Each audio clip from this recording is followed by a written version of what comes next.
देख रहे हैं आवाज म्यूचुअल फंड शो और बाजार के सामने संकट के बादल फिर खड़े हो गए हैं। एक तरफ जहां अमेरिका और ईरान फिर लड़ रहे हैं तो वहीं क्रूड की बिगड़ी चाल ने बाजार में फिर डर का माहौल बना दिया है। इसके अलावा भी बाजार के सामने कई और बड़ी चुनौतियां अब भी खड़ी हुई हैं। कमजोर मॉनसून, पहली तिमाही के नतीजों पर बाजार की नजरें बनी हुई हैं। अब सवाल ये है कि ऐसे में निवेशक क्या करें, क्योंकि कंफ्यूजन तो जाहिर है निवेश को लेकर। क्या रणनीति बनाएं, अभी निवेश करें या कुछ महीने पहले देख लें कि हालात किस करवट बदलते हैं। इसी कंफ्यूजन को हम दूर करने की कोशिश करेंगे, मार्केट्स पर आउटलुक लेंगे, स्ट्रैटेजीज को समझेंगे और हमारे साथ इस खास शो में एलआईसी म्यूचुअल फंड के सीईओ इक्विटी सुधांशु अस्थाना मौजूद हैं। सुधांशु जी नमस्कार, स्वागत है आपका। और एक सबसे सिंपल क्वेश्चन भी हो सकता है और सबसे डिफिकल्ट भी, वो ये क्या बाजार में करे क्या, बाजार लग कैसा रहा है। बहुत कुछ हो रहा है डोमेस्टिक मार्केट्स में भी, इंटरनेशनल मार्केट्स में भी वापस से कच्चे तेल की टेंशन उभरी है। तो अब यहां से मार्केट्स को लेकर आउटलुक क्या बन रहा है, क्या रिस्क आप देख रहे हैं, सेफ्टी क्या नजर आ रही है। नमस्कार दीपाली, धन्यवाद आपने मुझे शो पे बुलाया। देखिए, जब मार्केट को देख रहे हैं हम तो मार्केट्स को हम 2-3 महीने के व्यू से नहीं देखते हैं। हमारा फर्म बिलीफ है कि मार्केट्स नॉर्मलाइज हो जाते हैं, इकोनॉमीज नॉर्मलाइज हो जाती हैं।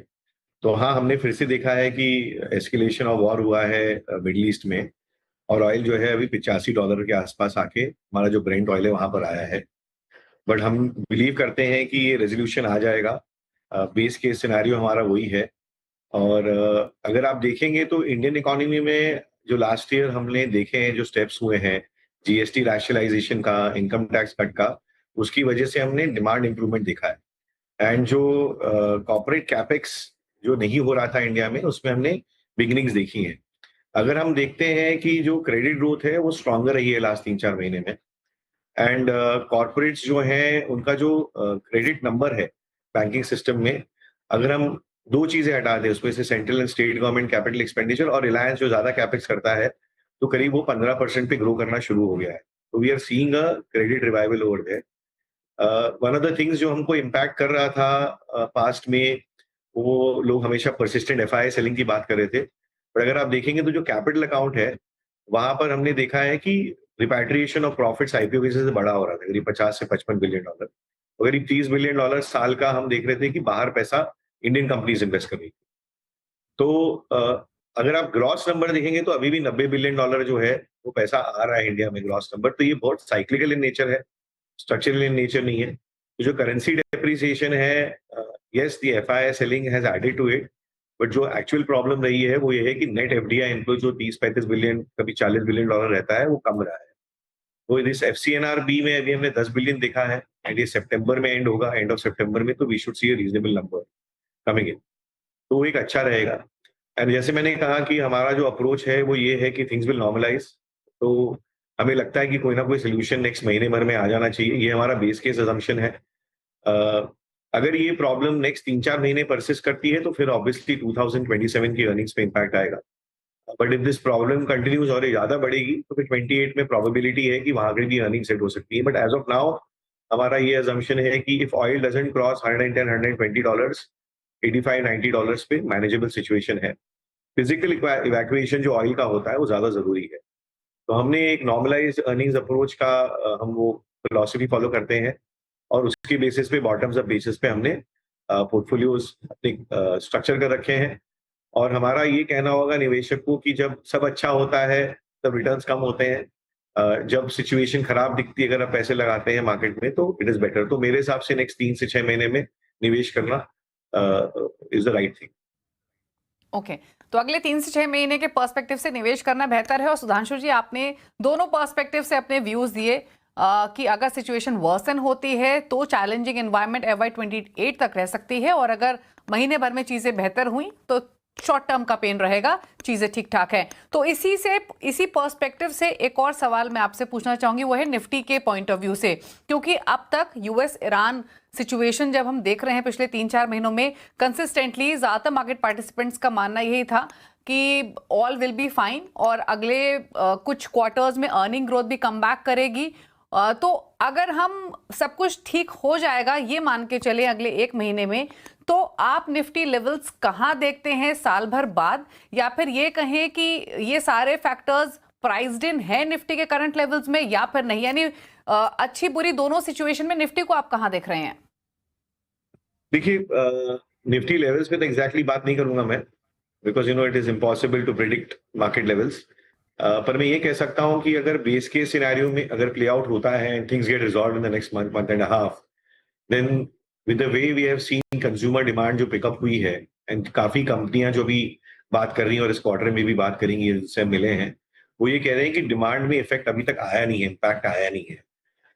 एंड अगर ये कैपिटल एक्सपेंडिचर नंबर और क्रेडिट ग्रोथ नंबर पिकअप करता है, तो there's a possibility that you might see, there's a possibility you might see earnings upgrade post December of this year. Right? तो हो सकता है जनवरी में फेस्टिव सीजन के में आप रिजल्ट्स में शायद अर्निंग्स अपग्रेड देख सकते हैं। there's a possibility ceteris paribus, अगर ये सिचुएशन सॉर्ट हो जाती है and oil doesn't run away to $120-130, तो डिमांड अभी इंटैक्ट है। अगर हम डेटा देखते हैं, चाहे वो पैसेंजर व्हीकल हो, कमर्शियल व्हीकल्स हो, डिस्क्रिशनरी स्पेंड्स हो, बैंक क्रेडिट हो, all that data is indicating that the economy is still doing reasonably well. जैसे मैंने पहले बोला अपने पहले भाग में, पहले प्रश्न के बारे में, कि अगर ये चीजें वर्सन होती हैं और एग्रीगेट डिमांड इम्पैक्ट आता है, तो that could be a problem going in the future. One thing हमको माइंड में रखनी है कि नेक्स्ट ईयर आपको 8th पे कमीशन का पैसा भी आना शुरू हो जाएगा, तो स्टेट एंड सेंट्रल गवर्नमेंट मिला के करीब 3.5 लाख करोड़ होगा, तो that will give some amount of buffer. But on the base case, if things continue on the base case, then हमको लगता है कि देयर इज अ पॉसिबिलिटी कि 2.5 साल के बाद आपको अर्निंग्स अपग्रेड साइकिल दिखना शुरू हो 28 के लिए। ओके अच्छा, इस बार के अर्निंग सीजन में कौन से वो मेट्रिक्स रहेंगे जिनको आप क्लोजली वॉच करेंगे, फिर चाहे वो रेवेन्यू ग्रोथ हो, मार्जिन एक्सपेंशन हो, मैनेजमेंट की कमेंट्री हो, ऑर्डर फ्लोज या ऑर्डर बुक्स हो? आई थिंक देखिए, ब्रॉडली हमको पता है कि कॉस्ट कर्व बढ़ी है, सिर्फ तेल के भाव नहीं बढ़े हैं या तेल के प्राइसेस नहीं बढ़ी हैं, बाकी रॉ मटेरियल्स की प्राइसेस भी बढ़ी हैं, तो क्वार्टरली मार्जिन तो इम्पैक्ट होगा और मार्केट को पता है वो। आई थिंक जो बहुत इंपॉर्टेंट चीज है असेसमेंट की, मैनेजमेंट्स क्या आउटलुक दे रहे हैं over a medium term perspective, कि नेक्स्ट 1 साल में वो क्या देख रहे हैं, उनका क्या कॉन्फिडेंस लेवल है, डिमांड लेवल्स क्या है, वो ज्यादा इंपॉर्टेंट रहेगा। अगर वहां पर कोई ब्लिप नजर आ रही है या कोई अर्ली साइंस हैं कि डिमांड वीकनिंग है, दैट विल बी समथिंग जो हम लोग देखेंगे। जनरली हम कंपनीज पे क्वार्टरली व्यूज नहीं रखते हैं, क्वार्टरली व्यूज में हम सिर्फ यही देखते हैं कि अगर कोई फंडामेंटल चेंज आया है बिजनेस में, अदरवाइज हमारा ज्यादा रिएक्शन नहीं होता है, and that is the way you should be investing एक मार्केट में। तो हम इस चीज पे जरूर देखेंगे कि कमेंट्री क्या है and how is the outlook on the companies. Quarterly numbers में जो वेरिएबिलिटी है, अनलेस अनटिल कोई बड़ा फंडामेंटल चेंज है, हम उतना ज्यादा उसके ऊपर एम्फसाइज नहीं करते हैं। ओके अच्छा, अगर पिछले कुछ क्वार्टर्स की हम बात करें तो हमने लीडरशिप रोटेट होते हुए देखी है, फाइनेंशियल्स, मैन्युफैक्चरिंग के बीच में, डिफेंस ने बीच में काफ़ी अच्छा परफॉर्म किया था। अब यहाँ से अगर हम आगे का आउटलुक लेना चाहें तो आप नेक्स्ट अर्निंग साइकिल अपग्रेड किन सेक्टर्स में देख रहे हैं, या फिर कौन से वो सेक्टर्स है जहां पर फुली प्राइस्ड इन आपको सिचुएशन नजर आ रही है? देखिए दीपाली, हमारा अप्रोच जो है वो काफी बॉटम्स अप होता है, तो हम लोग काफी सेक्टर इग्नोस्टिक और मार्केट कैप इग्नोस्टिक रहते हैं, depending upon the fund scheme and strategy. पर बॉटम्स अप बेसिस पे जो हम कंपनीज खरीदते हैं, वहां पर हमें टॉप डाउन बेसिस पे दिख रहा है कि हमारा जो एक्सपोजर है वो बैंकिंग एंड फाइनेंशियल स्पेस में बड़ा है। Private banks, NBFCs, select capital market place is where हमारा एक्सपोजर बड़ा है। Healthcare segment is one segment. This is not just pharmaceuticals but other companies जहाँ पर healthcare segment पे exposure है हमारा। Bottoms up basis पे जो नई emerging themes हैं, precision engineering, data centers, so we have reasonable exposure। Autos में और auto ancillaries में exposure है। ये जगह हमको लगता है कि if base case scenario holds and things get resolved, यहाँ पर आपको possibility है कि earnings upgrade आपको दिसंबर के बाद दिखेंगे। ओके तो अर्निंग्स अपग्रेड दिसंबर के बाद देखने को मिल सकते हैं, बट कुछ पॉकेट्स जहां पर कंफर्ट दिखाई दे रहा है वो यहां पर सुधांशु जी ने मेंशन की। अच्छा, अगर किसी इन्वेस्टर को अगले 12 से 18 या फिर 12 से 24 महीने के लिए पोर्टफोलियो बनाना हो, तो कोर एलोकेशन आपके हिसाब से, वैल्यूएशन के हिसाब से कहां कहां रखा जा सकता है, और वो पोर्टफोलियो बनाते हुए किन रिस्क को दिमाग में रखना है? ये तो आप ये पूछना चाहती हैं कि कौन सा मार्केट कैप एलोकेशन होना चाहिए कि किस तरह का फंड होना चाहिए, it could be both ways. अगर एलोकेशन करना है तो उसके एग्जैक्टली। ऊपर डिपेंड करता है कि आप एलोकेशन किस तरह करना चाहते हैं। अगर आप बोल रहे हैं कि आपको लो रिस्क एलोकेशन चाहिए, तो आई थिंक आपको एक मल्टी कैप टाइप स्ट्रैटेजी में पैसा डालना चाहिए, जहां पर small cap, mid cap, large cap सबका एक्सपोजर है। अगर आप ये व्यू ले रहे हैं कि फंड मैनेजर के ऊपर डिस्क्रिप्शन रखना है, तो it should be more flexible in nature. If you ask कि हमारी पोजीशनिंग क्या है, तो हमारा exposure towards small cap and mid cap बढ़ा है लास्ट 3-4 महीने में, because we are position on base case की market should do better. Obviously coming with caveat की जो अजम्पशंस होते हैं, जो हाइपोथेसिस होती है, वो होल्ड करे। अगर वो चेंज होगी तो ऑब्वियसली हमारी पोजीशनिंग भी चेंज होगी, बट इस समय हमारी positioning is more towards flexi cap and multi cap type of strategies. We are also telling investors कि आप छोटा छोटा एक्सपोजर स्मॉल कैप में ले सकते हैं okay, for the well next 20 thank to you 18 Sudhanshu months। जी। ओके, शुक्रिया आपका, आप आए शो में और आपने मार्केट्स पर तो आउटलुक दिया ही, और साथ ही हमारे व्यूअर्स को बताया कि अगले 3 से 6 महीने ये निवेश करने का समय है। डेफिनेटली क्या हो रहा है विदेशी बाजारों में या घरेलू बाजार में, उस पर तो नजरें बनी रहेंगी, इंपॉर्टेंट ट्रिगर्स रहेंगे इंडियन मार्केट्स के लिए, बट सो फार अगले 3 से 6 महीने निवेश के पर्सपेक्टिव से बेहतर समय है। Thank you so much. रुक रहे हैं इसी के साथ एक ब्रेक के लिए, और ब्रेक के उस पार हमारे साथ मौजूद रहेंगे वाइज इन्वेस्ट के सीईओ हेमंत रुस्तगी, और उनसे बातचीत होगी स्टेप अप एसआईपी की, इसकी रेलेवेंस की, और साथ ही ये समझेंगे कि जब बाजार का मूड बिगड़ा हुआ हो तो क्या करना चाहिए निवेशकों को। करेंगे इस पर चर्चा एक छोटे से ब्रेक के बाद।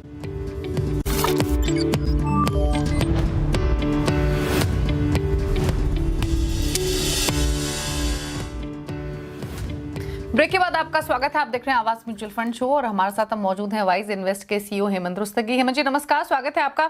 और जब भी हम म्यूचुअल फंड इन्वेस्टिंग की बात करते हैं, एसआईपीज की बात करते हैं, तो सबसे बड़ी जो पावर एसआईपी की कही जाती है वो है कंपाउंडिंग, यानी आप छोटा छोटा पैसा हर महीने लगाइए और देखिए सालों में कितनी वेल्थ क्रिएट होती है। और इसी कंपाउंडिंग का एक पहलू स्टेप अप से भी जुड़ा हुआ है कि आप छोटी छोटी रकम इंक्रीज करें हर साल, हर महीने, जैसे आपके पॉकेट अलाउ करे, और तब आप देखिए कि किस तरीके की ग्रोथ आपके पोर्टफोलियो में देखने को मिलती है। लेकिन बहुत सारे ऐसे व्यूअर्स होंगे हेमंत जी जिनको कंफ्यूजन होगा कि एग्जैक्टली ये स्टेप अप एसआईपी होती क्या है। तो सबसे पहले तो यही समझना चाहेंगे कि एग्जैक्टली कॉन्सेप्ट क्या है स्टेप अप एसआईपी का, या फिर क्या रेलेवेंस है अगर आप ओवरऑल इन्वेस्ट कर रहे हैं लॉन्गर टर्म पर्सपेक्टिव से।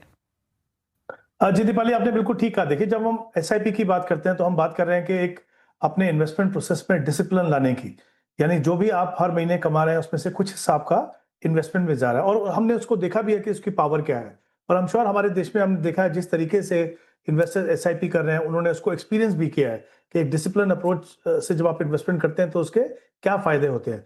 देखिए, उस जब आप शुरुआत करते हैं उसके आगे जाके आज आपकी जो भी इनकम है, आपकी जो भी रिक्वायरमेंट है, उसके हिसाब से अपनी शुरुआत आपने कर दी, लेकिन आगे जाके आपकी इनकम और बढ़ती है, हर साल बढ़ती है। दूसरी बात, हमारे जो गोल्स होते हैं ना, बच्चों की एजुकेशन का हो, या हमें कभी घर खरीदना हो, या फिर अपनी रिटायरमेंट की जो प्लानिंग है, वो बहुत ही लंबे समय के गोल होते हैं, एटलीस्ट एजुकेशन और रिटायरमेंट के, और उनके लिए बड़े कॉर्पस की जरूरत होती है। तो एक तो ना उसको असेस करना थोड़ा मुश्किल होता है कि कितना पैसा लगेगा। तो हम शुरुआत तो करते हैं एसआईपी से, जैसे मैंने कहा कि इन्वेस्टर्स ने उसको एक्सपीरियंस भी कर लिया है।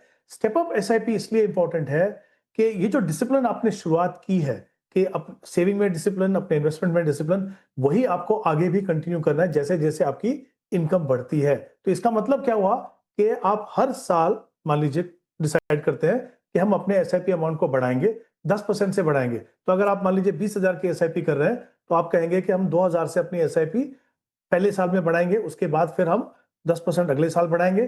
तो स्टेप अप एसआईपी का फायदा क्या होता है? एक, कंपाउंडिंग का फायदा होता है। दूसरा, थ्रू आउट आपकी लाइफ, अर्निंग लाइफ में जो डिसिप्लिन चाहिए वो आपको मिलता है। मैं छोटा सा एग्जांपल आपको समझाता हूं। अगर आप 12% का रिटर्न मान के चलिए, मान लीजिए आप 20,000 की एसआईपी करते हो, 20 साल तक अगर आप करो तो करीब 2 करोड़ का कॉर्पस बनता है।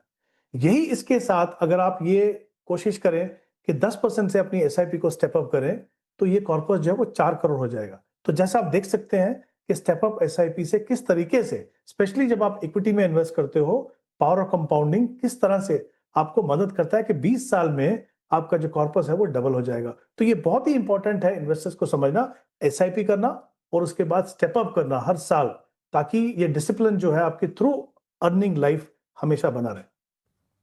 अच्छा हेमंत जी, आपने विद एग्जांपल समझाया क्लियरली। तो यानी अगर सिंपल भाषा में समझना चाहें कि अगर आप मान लीजिए 10,000 की एसआईपी कर रहे हैं अगले 10 सालों के लिए, आपको अगर सपोज करें कि 10 साल बाद अगर 10,000 की एसआईपी से आप 1 करोड़ या 2 करोड़ इकट्ठा कर रहे हैं, तो 10% स्टेप अप करने के बाद जो आपका ओवरऑल अमाउंट बन रहा है उसमें सिग्निफिकेंट जंप देखने को मिल सकता है सिर्फ 10% ईयरली स्टेप अप करने से ही।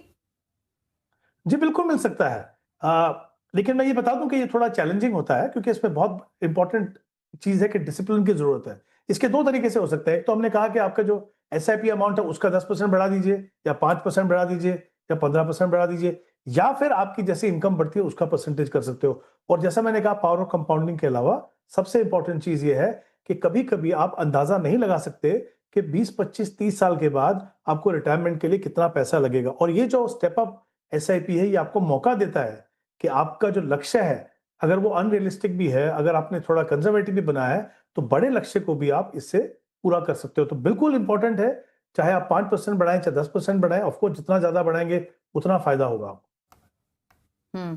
तो यानी भले ही आप आपके सपने बड़े हों, लेकिन आप छोटी छोटी सेविंग से भी उन बड़े सपनों को पूरा कर सकते हो, और इसमें स्टेप अप एसआईपी का काफी बड़ा रोल है। अच्छा, एक कंफ्यूजन और यूजुअली आमतौर पर इन्वेस्टर्स को होता है, वो इन्वेस्टर्स जो स्टेप अप एसआईपी के बारे में जानते हैं, वो ये कि सपोज कीजिए 20,000 की सिप चल रही है, 10% इस साल एलोकेशन इंक्रीज किया, 2,000 रुपए बढ़ाने हैं, तो ये 2,000 लगाए कहाँ? अगर ऑलरेडी पोर्टफोलियो कंप्लीटली डाइवर्सिफाइड है तो उन्हीं फंड्स में थोड़ा थोड़ा बढ़ाएं, कोई नया फंड ऐड करे, ये डिसीजन कैसे लें?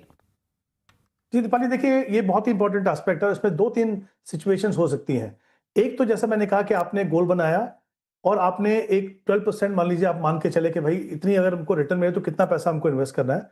हो सकता है कि आप जो एसआईपी कर रहे हो आपके पास पर्याप्त मात्रा में पैसा ना हो, आपने शुरुआत कर दी, लेकिन जो स्टेप अप एसआईपी है वो आपको मदद करता है कि आप उसके नजदीक तक पहुंच सकें। तो आपने जो शुरुआत में जो फंड लिए थे, और मेरा हमेशा ये मानना है कि आप अगर छोटे निवेशक हैं, बहुत ज्यादा एक्टिवली अपने पोर्टफोलियो को मैनेज नहीं कर रहे हैं, तो आप इक्विटी में आप डाइवर्सिफाइड कैटेगरीज हैं, जैसे multi cap, large and mid cap, इस तरह के फंड्स में आप करें। तो अगर आप उस तरह के निवेशक हैं और आपके पास गैप था, आप उस गैप को पूरा कर रहे हैं, तो फिर अपने आप जो जो फंड्स हैं उनको आप चेंज नहीं करेंगे। लेकिन इंपॉर्टेंट चीज ये है कि आप उनकी परफॉर्मेंस से खुश हैं। दूसरी बात यह है कि आपका शुरुआत से जो एसआईपी था वो पर्याप्त था अपने गोल तक पहुंचने के लिए, लेकिन आप कोशिश कर रहे हैं कि आप एडिशनल पैसा एक्यूमुलेट कर सके। तो फिर जैसे जैसे आपकी एसआईपी काफी अगर बढ़ जाती है, फिर आपके पास स्कोप आता है कि आप मिड कैप या स्मॉल कैप जैसे फंड्स अपने पोर्टफोलियो में शामिल करें, कि तब तक एक तो आपका कंफर्ट लेवल इक्विटी से बढ़ जाता है, दूसरा आपका रिस्क प्रोफाइल थोड़ा चेंज होता है। तो ये एक दूसरी सिचुएशन हो सकती है। तीसरी हो सकती है कि भाई flavour of the month fund, अगर जैसे जब मेरे को अप्रैल या मई में बढ़ाना है और उस समय पे कोई सेक्टर थीमेटिक फंड अच्छा कर रहा है, टेम्पटेशन हो सकती है कि मैं क्यों ना उसमें पैसा लगाऊं। तो मैं वो कहूंगा कि अगर आप एक आम निवेशक हैं, तब आप इन फंड से दूर रहिए, स्पेशली एसआईपी से इन्वेस्ट करने के लिए। क्योंकि उसका कारण ये है कि इनकी जो ये साइक्लिकल होते हैं, इनकी जो मॉनिटरिंग है वो अलग होती है। आपको ये जानना पड़ेगा कौन से फैक्टर इसके फेवर में है, कौन से फैक्टर इसके अगेंस्ट में है। हो सकता है आप वो रैली के अंत में आप वो पैसा लगा रहे हो। तो ये एक टैक्टिकल एलोकेशन है, मुझे लगता है इसमें लमसम आपको लगाना चाहिए, ताकि आप एसआईपी को इसको अपना हिस्सा एसआईपी में बनाएं। तो मेरा ये मानना है कि स्कोप है आपके पास, जैसे जैसे आपका रिस्क प्रोफाइल चेंज हो, आप जैसे मैंने कहा मिड और स्मॉल फंड्स को आप शामिल कर सकते हो, बट सेक्टर थीमेटिक फंड तो डेफिनेटली दूर रखिए। कोशिश आपकी वही होनी चाहिए कि अगर आप अपने फंड से खुश हो तो जो फंड्स हैं उन्हीं में आप पैसा बढ़ाइए।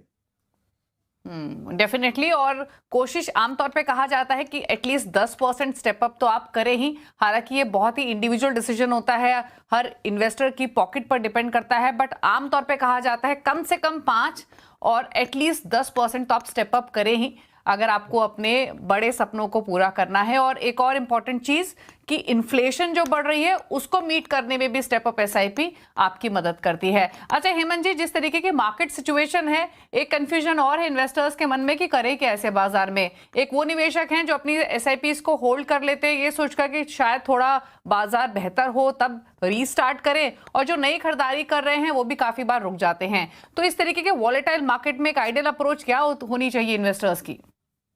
देखिए दीपाली, मेरा तो मानना है कि जो एसआईपी से इन्वेस्टर जो इन्वेस्ट करते हैं उनके लिए तो वॉलेटाइल मार्केट अच्छा है। अब आप दो कारणों से आप एसआईपी से आप इन्वेस्ट करते हो। एक, आप रेगुलर जो कंट्रीब्यूशन है उससे एक बड़ा कॉर्पस बनाना चाहते हो। दूसरा, आप एक बड़ा अमाउंट एक पर्टिकुलर लेवल पे कमिट नहीं करना चाहते हो। एसआईपी का सबसे बड़ा फायदा वही है कि आपको एवरेजिंग का फायदा होता है। तो अगर वॉलेटाइल मार्केट है तो किसी भी इन्वेस्टर को डरने की जरूरत नहीं है। अगर आप 1 मिनट के लिए सोचिए कि अगर आप 15-20 साल के लिए आप इन्वेस्ट कर रहे हो, आज अगर वॉलेटिलिटी है तो मार्केट ऐसा तो रहेगा नहीं। तो आज की मार्केट को देख के अपना डिसीजन डिले करना या उसको रोकना, या अच्छा खासा आपका जो डिसिप्लिन चल रहा है उसको रोकना, बिल्कुल भी समझदारी नहीं होगी, क्योंकि आपके पास इतना लंबा समय है। आपका फोकस जो है वो कितना समय है उसके ऊपर होना चाहिए, आपका जो गोल है उसके ऊपर होना चाहिए, बजाय इसके कि आप ये देखें कि आज मार्केट ऊपर है या नीचे। एक्यूमुलेशन स्टेज जो हम बोलते हैं, जिस दौरान आप अपना पैसा इकट्ठा करते हो, उसमें तो अगर जितनी वॉलेटिलिटी होगी उतना आपको फायदा होगा, क्योंकि आप एक लेवल पे इन्वेस्ट नहीं कर रहे, आप नीचे के लेवल पे, ऊपर के लेवल पे इन्वेस्ट कर रहे हो, जिससे आपकी एवरेज कॉस्ट जो है वो नीचे आती है और उसका फायदा होता है। तो मुझे लगता नहीं कि आज की मार्केट सिचुएशन किसी भी निवेशक के लिए जो डिसिप्लिन तरीके से इन्वेस्ट करना चाहते हैं, वो उसके लिए कोई भी कंसिडरेशन होना चाहिए। आपका फोकस लॉन्ग टर्म पे, वेल डाइवर्सिफाइड अच्छे क्वालिटी फंड्स बनाइए, और जैसा हमने कहा, स्टेप अप करते जाइए ताकि बड़े से बड़ा कॉर्पस भी आप अपनी छोटे से छोटे कंट्रीब्यूशन से कर सकें। और ये सभी बहुत ही बेसिक रूल ऑफ इन्वेस्टिंग है कि लॉन्गर टर्म विजन के साथ एसआईपीस कीजिए, स्टेप अप एसआईपी कीजिए। अगर आपको इन्फ्लेशन को बीट करना है, अपने सपनों को जल्दी पूरा करना है, बड़े कॉर्पस के एक्यूमुलेट करना है, और मोस्ट इंपॉर्टेंट, मार्केट का मूड कैसा भी हो, आपको अपनी एसआईपी कंटिन्यू रखनी है, क्योंकि गिरते बाजार में आपको सस्ता मिलेगा वो फंड, और तेजी के बाजार में डेफिनेटली उसकी वैल्यू भी बढ़ेगी। तो एक एवरेजिंग का बेनिफिट तो मिलता है ही। थैंक यू हेमंत जी आने के लिए शो में, और सिंपल सरल भाषा में हमारे व्यूअर्स को स्टेप अप एसआईपी का कॉन्सेप्ट समझाने के लिए थैंक यू सो मच। इसी के साथ आवाज म्यूचुअल फंड शो में तो इतना ही। ब्रेक के उस पार भी खबरें जारी है CNBC आवाज पर। नमस्कार।